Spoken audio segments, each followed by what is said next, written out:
Hello, a short or long video, I don't know how long, 19 minutes today, and I am trying to change the audio.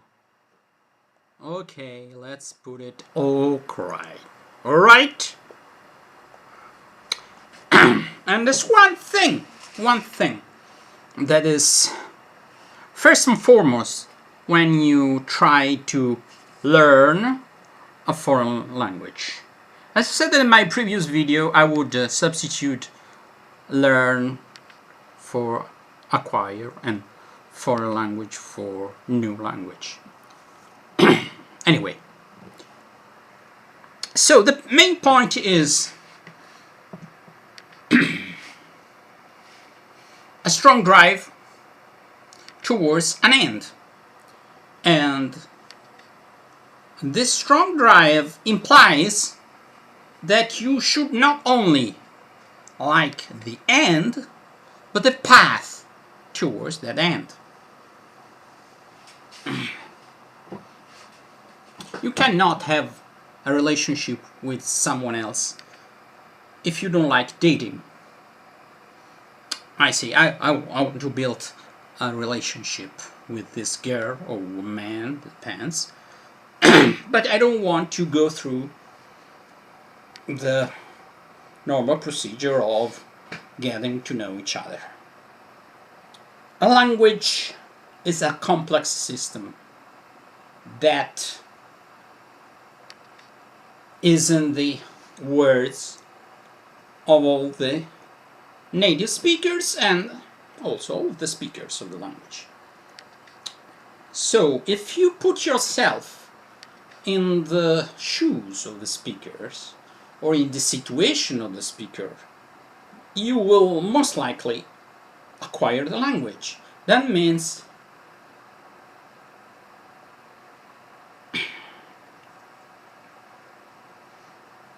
communicate with other people. First of all, in the beginning is more like try to understand what other people say, and then try to reply.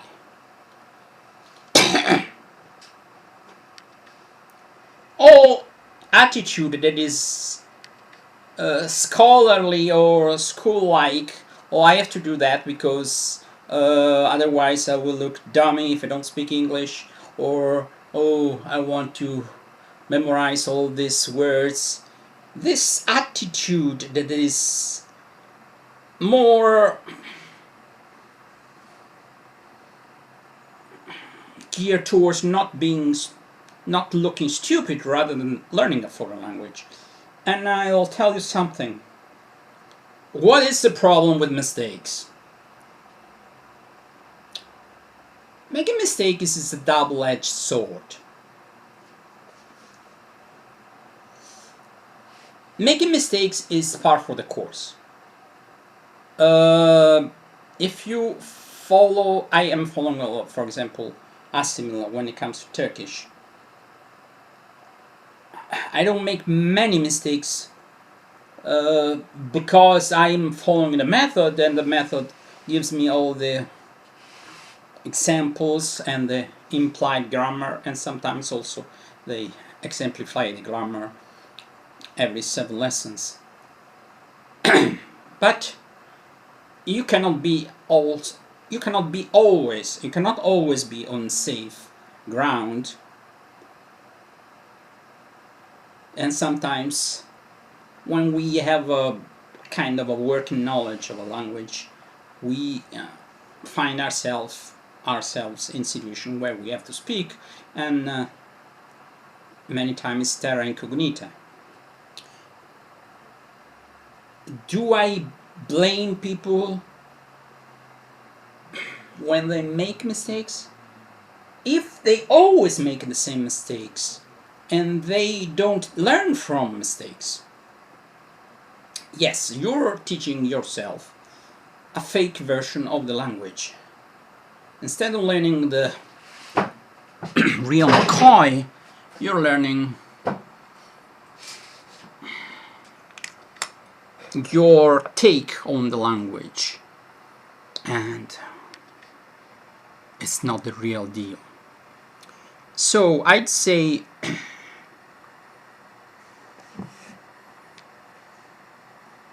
sometimes Google Translator can help us when we try to make complex sentences.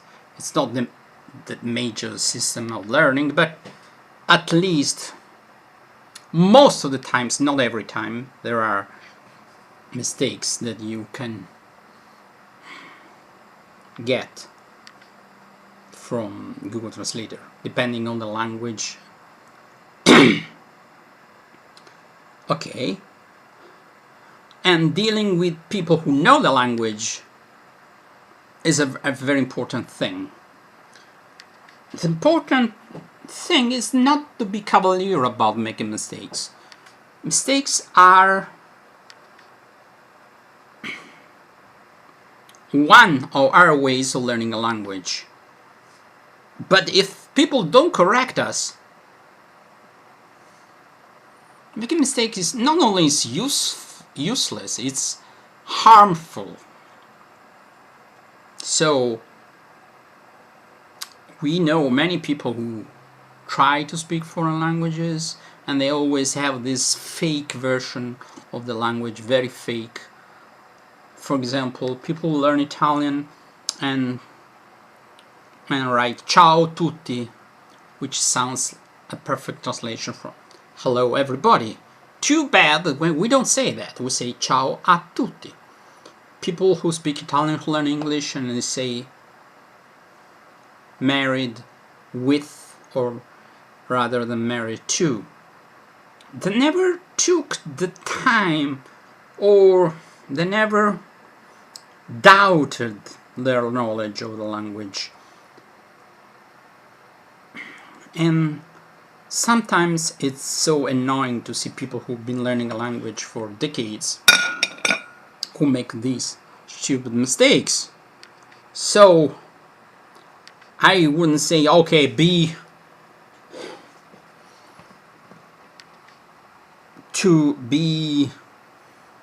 like super attentive, super focused when you speak a foreign language. No, I'm not like that when I learn or when I speak Greek. It's that I'm being exposed to so much language in a passive way that all the basic structures and usage of preposition and things like this are part of myself. And obviously I've been corrected or I've been reprimanded by Greek people. It's a strange attitude. If you are a little bit cocky about your knowledge of your language, this attitude can have as a result that people say, oh, he thinks he knows the language, but he doesn't know as well as he thinks. And people try to correct you, just to contradict you. Not because they want to help you, but unwillingly they are helping you. So try to establish a relationship where you introduce yourself as a good speaker, and if you're not a good speaker, people are ready to correct you. Okay? And you have an attitude that is humble. Okay, thank you for correcting me. And you take notes. It's very important because our memory is like a sieve.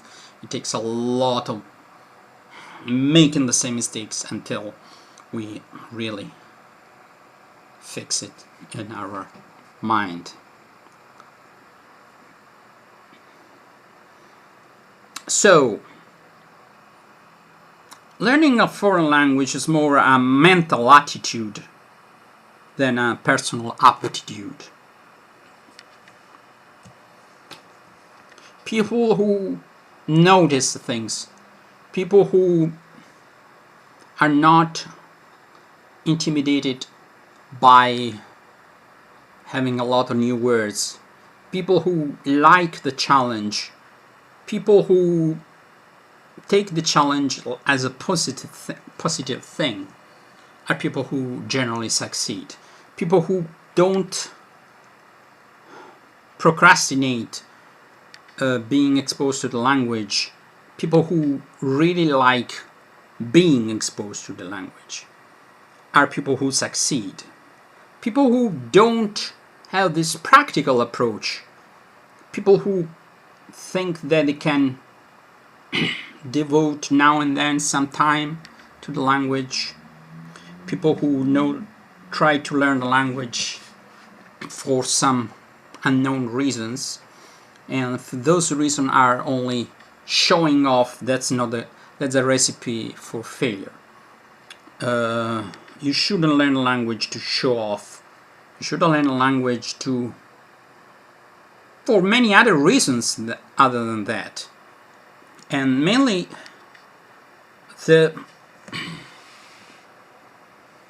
your journey should be pleasant. Because if you like the journey, you like, okay, let's watch this in Greek, let's watch this in English or in Italian. Okay, this is the book that I use for Greek. And I already speak Greek quite well. Not like a native speaker, but very close. In spite of all that, these are the notes I take. And this is the words that are still to be examined. Okay? And it happens sometimes that two or three of these things I couldn't make head or tails because Stenos Scorsese, I don't know, it's from some things I listen in Greek. I not only write words that I don't know, I write words that I know, but I like to be part of my active Greek.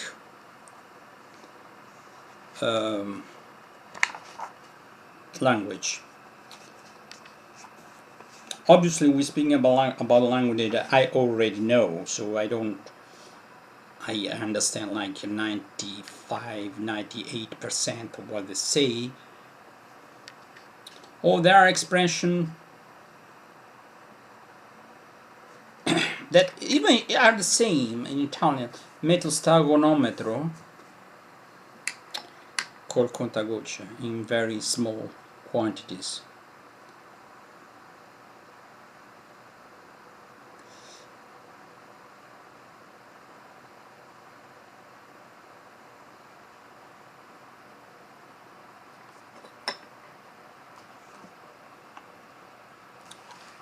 So usually I don't add other things. I don't want to have pages and pages to examine,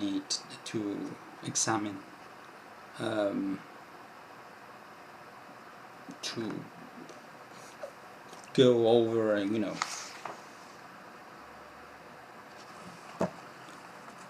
but that's the way I see language.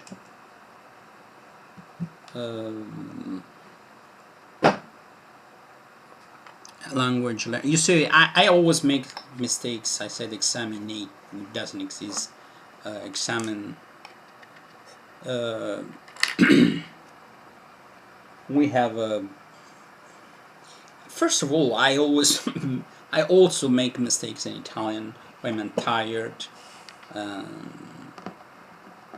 It happens. It's part of the. We are not computers.